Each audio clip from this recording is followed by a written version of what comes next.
7 बजे तो कशर खबरनामे हेत बह साहिल अमीन तुंदिस खदमतस मज हाजिर तो खबरन हूं तफसील जानने ब्रो अख नजर चन खास खास खबरन पे। नई दिल्ली में नेशनल कॉन्फ्रेंस तो कांग्रेस पार्टी तरफ मुश्तरक प्रेस कॉन्फ्रेंस इंडिया इत्तेहाद जम्मू कश्मीर में इंतखाब लड़नस हवाले जराई इबलागस दिन आमज जान। PDP आवाज कमजोर करने बापत कोशिश जारी PDP पार्टी मजबूत करने लूकन हज जिम्मेदारी महबूबा मुफ्ती।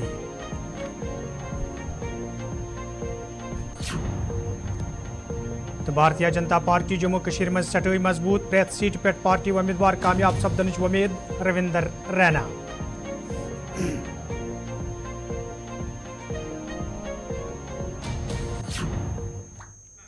तो नाजरीन पेश खबरन तफसील।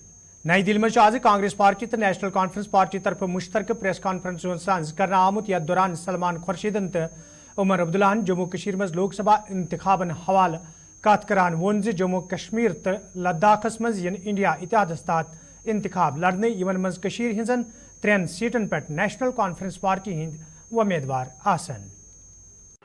मैं सलमान खुर्शीद साहब का और पवन जी का शुक्रगुजार हूँ कि उन्होंने मुझे ये मौका दिया और आज बड़ी खुशी से फॉर्मली मैं इस चीज़ का ऐलान करते जा रहा हूँ कि नेशनल कॉन्फ्रेंस और कांग्रेस जम्मू कश्मीर लद्दाख की जो 6 सीटें हैं यहाँ पे हम मिल के इलेक्शन लड़ेंगे। 3 सीटों पे नेशनल कॉन्फ्रेंस के उम्मीदवार होंगे और 3 सीटों पे हम कांग्रेस के उम्मीदवारों की मदद करेंगे। फ़िलहाल 3 उम्मीदवारों का ऐलान जो है वो हो चुका है। उधमपुर से लाल सिंह जी, जम्मू से रमन भल्ला जी और अनंतनाग पीर पंचाल से मियां अल्ताफ़ साहब। बाकी जो 3 सीटें बची हुई हैं बारामूला, श्रीनगर और लद्दाख की सीट, इन पे भी जल्द से जल्द जो है उम्मीदवारों का ऐलान होगा और हम मिल के हमारी मुकम्मल कोशिश होगी कि जम्मू कश्मीर लद्दाख की 6 सीटों पे इंडिया अलायंस की जो ये हमारी 6 उम्मीदवार हैं, हम यहाँ से कामयाब होके अगले पार्लियामेंट में जम्मू कश्मीर लद्दाख के लोगों की जो उनके जज्बात हैं, उनके जो इरादे हैं, उनकी हम सही माने में वहाँ पे तर्जुमानी कर सकें। देखिए, PDP हमारे अलायंस में है। सीट एडजस्टमेंट एक हिस्सा होता है अलायंस का और ओवरऑल अलायंस एक और हिस्सा होता है।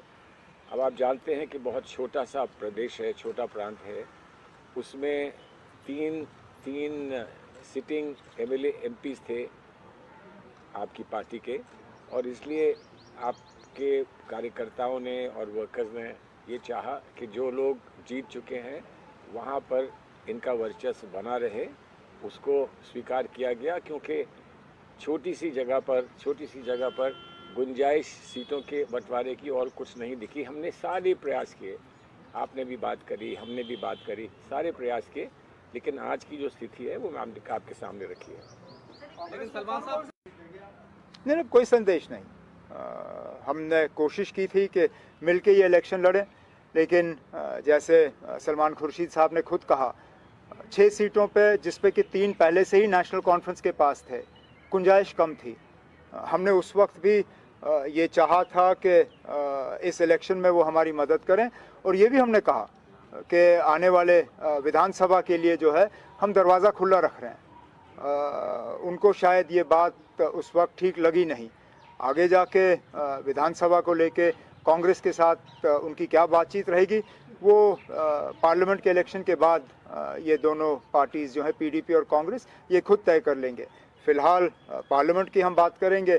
इन 6 सीटों पे कांग्रेस और नेशनल कॉन्फ्रेंस का अलायंस है, मिलके हम इन 6 सीटों के जो हमारी उम्मीदवार हैं उनकी कामयाबी के लिए काम करेंगे। लेकिन अब शौक़ से लड़ें, यही तो जमहूरियत है। हम चाहते हैं कि सब लड़ें। अफसोस इस बात का है कि जिस सीट पे आज़ाद साहब के जीतने की ज़्यादा गुंजाइश थी, उस सीट पे लड़ नहीं रहे हैं। वैसे आते तो डोडा से हैं। पिछली बार जब कांग्रेस के टिकट पर लड़े थे 2014 में तो डोडा से लड़े थे। किस वजह से इस बार डोडा की सीट छोड़ के वो अनंतनाग पर लड़ने की बात कर रहे हैं, उसका जवाब तो आज़ाद साहब ही दे सकते हैं।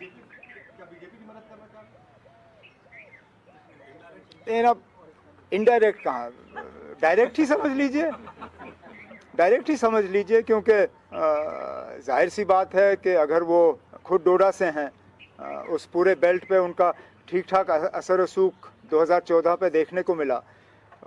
जाहिर सी बात है कि अगर वहाँ से इस बार लड़ते तो नुकसान ज़्यादा बीजेपी को होता। अनंतनाग से क्यों लड़ने का फ़ैसला लिया, ये सवाल तो सिर्फ आज़ाद साहब ही इसका जवाब दे सकते हैं। तो बड़ी अच्छी बात है ना, ये पहली बार हुआ नहीं है। और अगर बीजेपी वाले हमें हराने के लिए अब इन लोगों से मदद मांगने की पोजीशन में आ गए हैं, तो उसी से आपको पता चल जाता है कि हमारे उम्मीदवार जो हैं कितने मतलब मजबूत हैं और कितना मुश्किल होगा उनको हराना। ये लोग एक साथ आए और खुल्लम खुल्ला अब आ गए हैं, अच्छी बात है। जम्मू कश्मीर के वोटर जो हैं अपना फ़ैसला जिस दिन बटन दबाना होगा, बटन दबा के अपना फ़ैसला सुना देंगे। PDP सदर महबूबा मुफ्ती आज आबई इलाकुक दौर कोर्मुत, यथ दौरान तिमो मरहूम मुफ्ती मोहम्मद सईद सज कब्र पे हाजिरी दिज। अत मौके पे ये मरहूम सद इसाल सवाब बापत दुआ करना आव। तत महबूबा मुफ्ती जरा इबलाग सत कत करान वोनमुत यदवे कैंसो लोको तरफ PDP आवाज दबावन कोशिश कर, ताहम अनंतनाग, राजौरी तो पुंछ कन लूकन हज जिम्मेदारी तिम करन तिहंदिस हकस मज पन्ने वोटुक इस्तेमाल, युत जन यह आवाज पार्लियामेंटस मज वातनावन यी।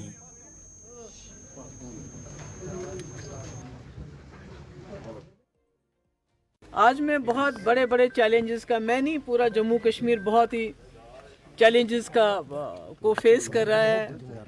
और ऐसे में जो हमारी सरजमीन है, जिसके ऊपर हमें फ़ख्र है, जिसको दुनिया में जन्नत बेनज़ीर कहा जाता है, तो आज उसी सरजमीन हमारे तशख़्ख़ुस, हमारी शनाख्त के ऊपर ख़तरनाक किस्म के बादल मंडला रहे हैं जी। तो उसका नेचुरली एक बहुत बड़ी जिम्मेवारी है ये, तो इसलिए मैं आई थी और यहाँ दुआ की, यहाँ फातह की जी। तो उम्मीद क्या है?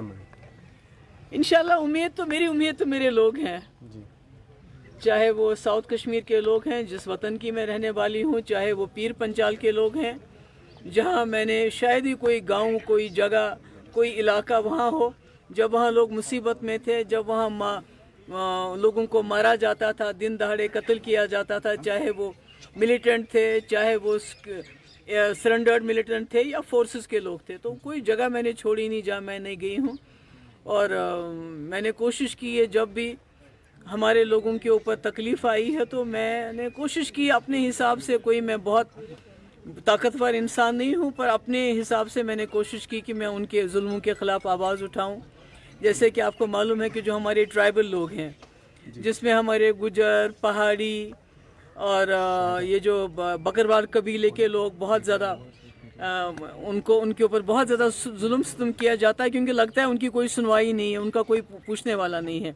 जैसे कि आपको मालूम होगा कि 2 दिन पहले जानीपुर जम्मू में भी एक हादसा हुआ जहां एक ट्राइबल बच्ची के साथ ज़्यादती करने की कोशिश की कुछ गुंडों ने, और उसके बाद जब उसको बचाने के लिए उसकी घर के माँ गई और भी कोई लेडी चली गई तो उनको इतना पीटा कि अस्पताल में वो इस वक्त दाखिल हुई हैं।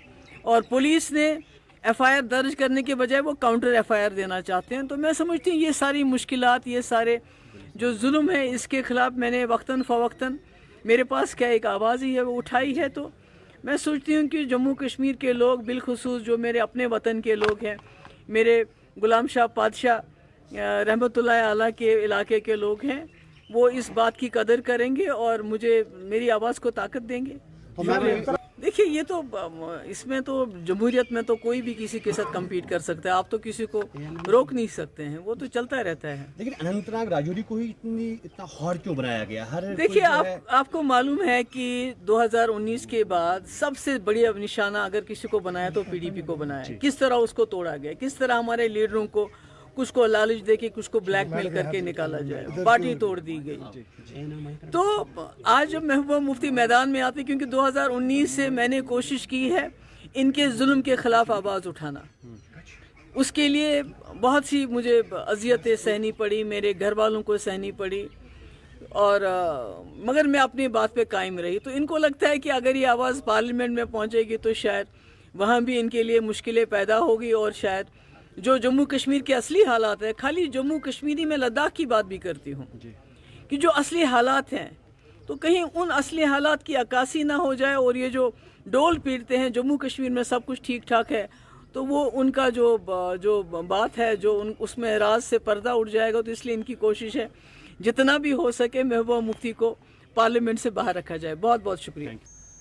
भारतीय जनता पार्टी हिंद जम्मू कश्मीर हिंद सदर रविंदर रैनान लोकसभा इंतखाबन हवाले कत करान वोनमुत दुरुस्त मुल्क सान जम्मू कश्मीर मज पार्टी तरफ उम्मीदवार कामयाब बनाने हवाले कोशिश जारी, तो वमेद जम्मू कश्मीर हिंजन सीटन पे मेल पार्टी उम्मीदवारन बार अक्सरियत सान कामयाबी। प्रचंड बहुमत के साथ भारतीय जनता पार्टी जम्मू कश्मीर में चुनाव जीतेगी। इस वक्त पूरे जम्मू कश्मीर में जो माहौल है उसमें चारों तरफ बीजेपी ही बीजेपी नजर आती है। जम्मू रियासी पार्लियामेंट सीट हो या उधमपुर कठुआ डोडा पार्लियामेंट सीट, बीजेपी जबरदस्त जीत की ओर आगे बढ़ रही है। बहुत जल्द अनंतनाग राजौरी पुंछ सीट पर भी बीजेपी के उम्मीदवार का ऐलान होगा और बीजेपी अनंतनाग राजौरी पुंछ सीट भी जीतेगी। बारामूला और श्रीनगर की लोकसभा सीटों पर अगर पार्टी ऐलान करती है अपने उम्मीदवार का, तो हम वहां भी अपोजिशन को कड़ी टक्कर देंगे। हमारे प्रधानमंत्री जनाब नरेंद्र मोदी साहब 12 अप्रैल को उधमपुर के नरेंद्र मोदी ग्राउंड में आ रहे हैं और योगी आदित्यनाथ साहब 10 अप्रैल को कठुआ और हमारे डिफेंस मिनिस्टर राजनाथ सिंह साहब 15 अप्रैल को बसोली आ रहे हैं और इसके बाद श्री अमित शाह साहब जम्मू आ रहे हैं। अनुराग ठाकुर साहब और शाहनवाज हुसैन साहब के भी प्रोग्राम यहाँ लगे हैं। पूरी ताकत के साथ, पूरे उत्साह, जोश और जुनून के साथ बीजेपी ये चुनाव लड़ रही है और हम प्रचंड बहुमत के साथ ये इलेक्शन जीतेंगे। बीजेपी की जबरदस्त जीत होगी। भारतीय जनता पार्टी अनंतनाग राजौरी पुंछ सीट पर सबसे मजबूत दावेदार है, प्रबल दावेदार है। हमारा तंजीमी नेटवर्क अनंतनाग राजौरी पुंछ सीट पर सबसे मजबूत है। बीजेपी इस सीट पर चुनाव लड़ेगी और जीतेगी। अपने दम पर लड़ेंगे, अपने दम पर जीतेंगे। क्या कोई अलायंस होने वाला है? बीजेपी अपने दम पर चुनाव लड़ेगी और जीतेगी। भारतीय जनता पार्टी तरफ आज उधमपुर में चुनाव रैली हुंद सांझ करना आमुत यथ मज पार्टी उम्मीदवार जितेंद्र सिंह तो दोमो लीडरों तो वर्करों शिरकत कर। अत मौके पे ये लूकन वन आव तम गन पार्टी उम्मीदवार सदस हकस मज पन्ने वोटुक इस्तेमाल करें। तत जितेंद्र सिंहन कांग्रेस पार्टी पे इल्जाम आयद करान वोनमुत यह पार्टी हमेशा लूकन धोख दिवान, यिल जन तिमो वोन दफा 370 हवाले छुन कांग्रेस पार्टी तरफ पन मौकफ साफ तो वाजह करने यवान।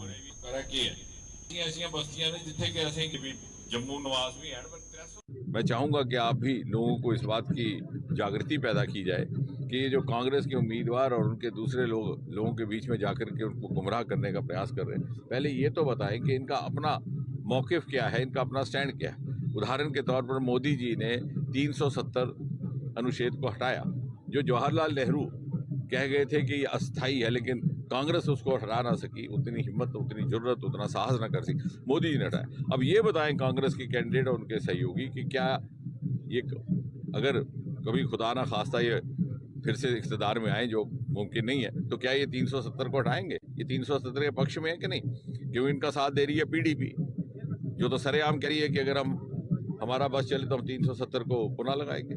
इनका साथ दे रही है नेशनल कॉन्फ्रेंस। तो ये किसके साथ है? ये हमारे साथ हैं कि उनके साथ हैं? ये एक ही मुद्दे पर दो स्टैंड लेकर चलते हैं और ये समझते हैं कि लोग मूर्ख हैं, क्योंकि खुद हमने 5-5 इन्होंने पार्टियां बदल ली।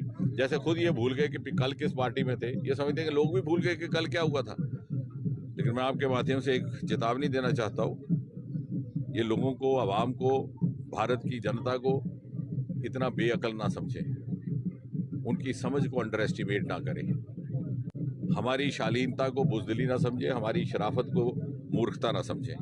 अगर हमारे अवाम को गुमराह करने का प्रयास होगा तो हमारा ये धर्म है, राजनीतिक धर्म है, हमारा ये फ़र्ज़ है कि हमको सही रास्ता दिखाएंगे। अगर ये राजनीति में है तो हम भी राजनीति में हैं।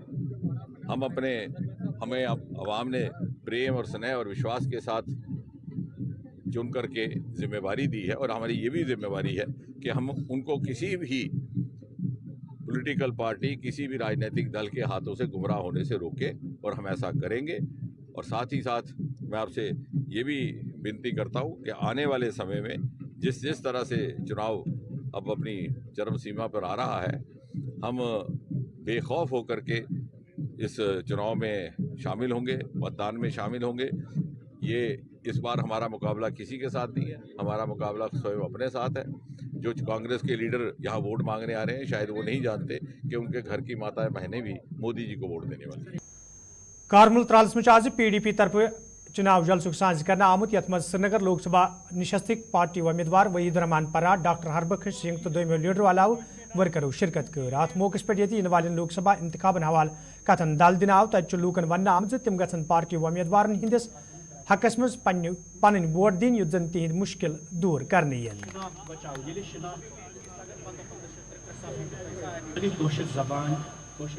जज इस इलेक्शन में जो सबसे बड़ा है, अगर आप देखिए 5 अगस्त के बाद कोई तंजीम है जिसपे सबसे ज्यादा असर हुआ, सबसे ज्यादा प्रेशर हुआ, तोड़फोड़ हुई, वो PDP हुई। तो हमारा गर्ज इस वक्त इस इलेक्शन प्रोसेस में है कि जमहूरियत में कम से कम हमारा एक कांटेक्ट बनता है लोगों के साथ, जो बंद था, वैक्यूम था यहाँ 5 साल में। आज हम आते हैं त्राल, इतना सबसे ज्यादा इन लोगों ने सहा है। तो यहाँ आने का गर्ज है कि थोड़ी कन्वर्सेशन हो, बातचीत हो, और जो यहाँ खामोशी है कश्मीर में उसको तोड़ा जाए, जो डर है लोगों में उसको तोड़ा जाए। तो हम कोशिश करते हैं लोगों से, बड़े बड़े मसले उभर के आए हैं, जैसे आपने गाश चराई का मसला, तो लोग बहुत परेशान हैं, उनके मकान के प्रॉपर्टी टैक्स का बहुत बड़ा मसला है। तो ये जो रैमिफिकेशन है 5 अगस्त की, उसके बाद बिजली फीस का इतना बड़ा मसला बन रहा है। 5 अगस्त के बाद, एब्रोगेशन के बाद जो नए मसले यहाँ लोगों को दरपेश है, उसके बाद लोग इतना परेशान हो रहे हैं, तो काफी और कहीं बात नहीं कर पा रहे हैं, डर है, सहमे हुए हैं कि बात करेंगे शायद ले जाएंगे। मौलवी साहब बात नहीं करते, लीडर नहीं बात करते, मीडिया बात नहीं करता, हर जगह every space has been criminalised. तो we are trying to strike a contact with the people of Kashmir कि कम से कम यहाँ एक कन्वर्सेशन हो, बातचीत हो और ये वैक्यूम खत्म हो। और इसीलिए पार्लियामेंट में भी जाने की जरूरत है कि पार्लियामेंट में भी जो हमारे मेंबरान हैं, जो लोग हैं, उन्होंने कई बात नहीं की 5 सालों में, चाहे बफलियाज का मसला हो, चाहे फलस्तीन का मसला हो, चाहे कश्मीर का मसला हो, चाहे कोई भी मुद्दा हो, जहाँ गाश चराई का इतना बड़ा मसला हो, प्रॉपर्टी टैक्स के जो इशू, बिजली का इतना बड़ा बहरान है पूरे कश्मीर में, कोई बात नहीं करती कोई तंजीम, डर जैसा लगा है। तो हमारी कोशिश ये है कि ग्राउंड पे जाके इलेक्शन के बहाने से, मौके से, ताकि यहाँ एक बातचीत हो जाए लोगों में और लोगों को लगे कि हमारी तर्जुमानी हो रही। वही महबूबा जी का सबसे बड़ा मुद्दा है कि लोगों को लगना चाहिए that we are being heard and there is someone who is speaking for us। महबूबा जी ने PhD बनाई, घर घर इन लीडरों के घर गई, सबके घर, डोर टू डोर वो गई और इनको बाहर निकाला उस 3 अगस्त 2019 को। तब भी ये सहमे लोग थे। उसके बाद इस PhD का पूरा एक आइडिया बना। तो उसके बाद अगर आप रिपीटेडली देखें, एफर्ट है कि इलेक्टोरली नेशनल कॉन्फ्रेंस ने इसको देखा, उन्होंने देखा ये कॉन्स्टिट्यूंसी पॉलिटिक्स है। जब आपकी नीयत साफ आती है इलेक्शन के दिन, उन्होंने कहा हम कोई सीट इनको नहीं देंगे। अगर आपकी नीयत साफ है, you should have respect the idea of alliance. और उसके बाद अगर वो ये भी कहते कि हम आपको सीट नहीं देना चाहते, वो भी कोई बड़ा मसला नहीं है। महबूबा जी शायद वो भी कुर्बान करती, she was willing to give all seats to them, but there should have been consultation, लोगों से बात होनी चाहिए। तो इनने बोला ये लोग जमीन पे नहीं है, इनसे बात ही हम नहीं करेंगे। तो इंशाल्लाह हम लोगों के पास जाएंगे और लोग को यूनाइट रखने की कोशिश करेंगे। हम उनके खिलाफ कैंपेन नहीं छोड़ना चाहते, हमें लगता है इस वक्त वो माहौल नहीं है। और लेकिन ये है कि लोगों को इकट्ठे रखा जाए और उसके साथ साथ लोगों की बातचीत भी हो। पते इंतजामिया तरफ आमद रफ्त बापत बंद करने आमज तक आज यह वात यकतरफ ट्रैफिक बापत बहाल करना आमज यथ दौरान गाड़ियन बफलियाज पे शुपियन युनुक इजाजत दिन आव। ये जन जिम्मेदारों तरफ ट्रांसपोर्टन वन आव तम गन इंतजामी किस वनस पे मुकम्मल अमल करें युद्ध जन तम पन्न जायन पे महफूज वातन।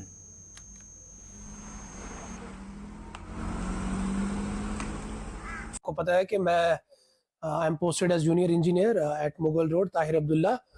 और जैसे कि आपको पता है कि मुगल चारा जो है 26 जनवरी को जो है ट्रैफिक मूवमेंट के लिए बंद हुआ था।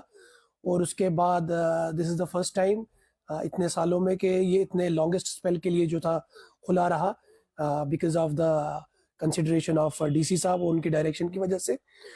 तो ये काफ़ी लॉन्ग स्पेल के लिए मतलब बंद नहीं हो पाया। उसके बाद जो है शॉर्टेस्ट स्पैन में ही आफ्टर 2 months जो है इसका जो काम दोबारा on 11th of March on the direction of deputy commissioner Poonch जो है शुरू किया गया था और इसको शॉर्टेस्ट पॉसिबल टाइम में, फास्ट पॉसिबल टाइम में इसको ख़त्म करने की कोशिश की गई। और we are very much thankful to deputy commissioner Poonch जिनकी डायरेक्शन रही और उनकी काविशों की वजह से हम जो है इसको बेस्ट पॉसिबल और जितना जल्दी हो सका। यपर शुपियनस मज राजौरी पुंछ जुम तो दोयमन रियासतन गसन वाले दरमांद मुसाफिरों तरफ इंतजामिया मांग करना आमद वाद गछ दुतरफ ट्रैफिक बाबत बहाल कर युद्ध जन वत पे सफर करने वाले लूकन कुन किस्म मुश्किल वेतरन पेन यल जन दरमियान मुसाफिरों तरफ वन आव मोगल शहराज पे इंतजामिया तरफ ट्रैफिक बहाल करनस पे तिमन सठा खुशी सपजम तिकाज अत वत पे सफर करने सत तिमन पन्निस मंजिल मकसूदस वातनस मज जल्दी सपदल।